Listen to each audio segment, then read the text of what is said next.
ગંગાજળિયા ગોહિલ રાજે તો એના આકાય નગરને મારા સામૈયાના દર્શન કરવા માટે તેડાવ્યું છે.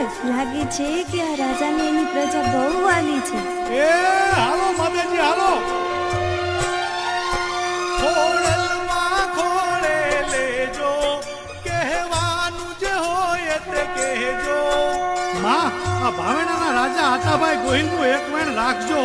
અમારી ભોળી પ્રજાનું કાયમ કલ્યાણ કરજો.